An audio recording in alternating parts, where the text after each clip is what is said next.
If you're hearing this, it means you didn't stop when you were supposed to. That's not an accusation, just a fact. Most people turn away before this part. You didn't. They call it the Cursed Island, but that isn't its real name.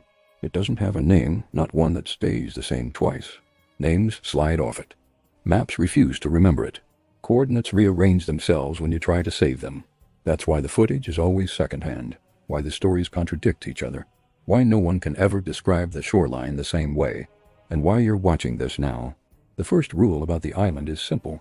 The island doesn't appear until it knows you re-looking for it. That's how it was with the expedition. 6 people.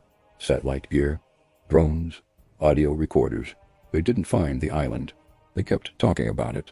And one morning it was just there, where ocean had been the night before. No waves breaking against it, no birds overhead. Just land that looked like it had always been waiting. The second rule is harder to explain. The island pays attention to observation.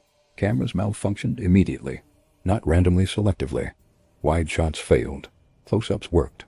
As long as the island filled the frame. One of the researchers joked, "It wants to be seen?" No one laughed. They set foot on the sand at 9:14 a.m.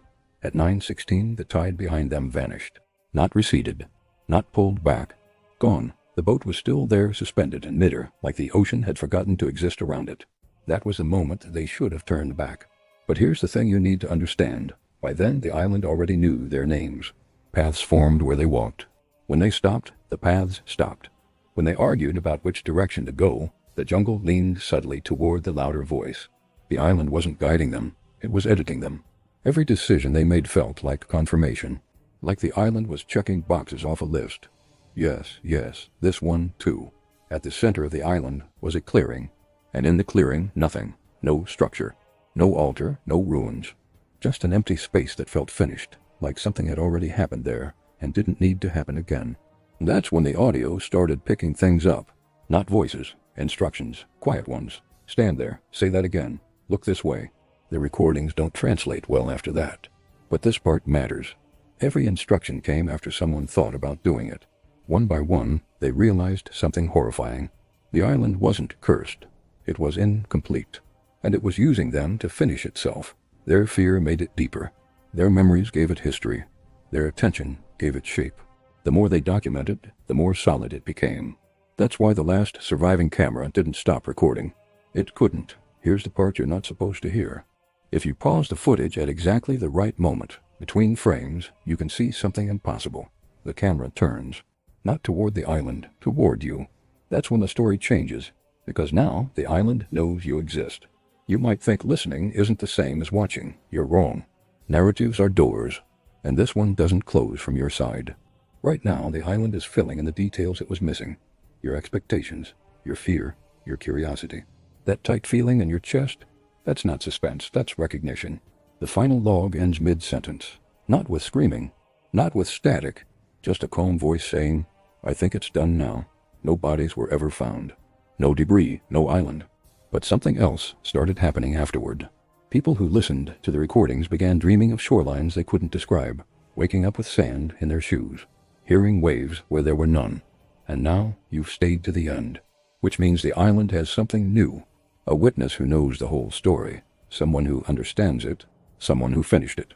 If you're smart, you'll stop listening now. But if you're still here, then you already know the truth. The Cursed Island doesn't exist to be discovered. It exists to be told. And now that you've heard it, you're standing on the shore, waiting for it to appear. You felt it, didn't you? That pause after the story ended. That half second where the world didn't continue the way it should have. That wasn't buffering. That was the island checking if you were still there. Here's what the logs never mention. The island doesn't take people all at once. It takes them in pieces. First, it borrows your attention, then your sleep, then your sense of before. That's why right now you can't remember exactly when you started listening. Try. You'll notice your memory skips like a bad cut in a film. The dreams start subtle. A shoreline that doesn't match any coast. Footprints that stop being yours halfway through. A feeling that something is waiting for you to finish something you don't remember starting. And then one night you dream in third person. You're standing on the sand, watching yourself arrive. This is the final rule of the island. Once the story knows you, it doesn't need the island anymore. It builds the rest inside you. The silence you've been noticing lately, that's not peace. That's waves pulling back. And when the sound finally returns, you won't be listening anymore. You'll be part of what's told next. Because the island is complete now, and it's been waiting for someone exactly like you to carry it forward.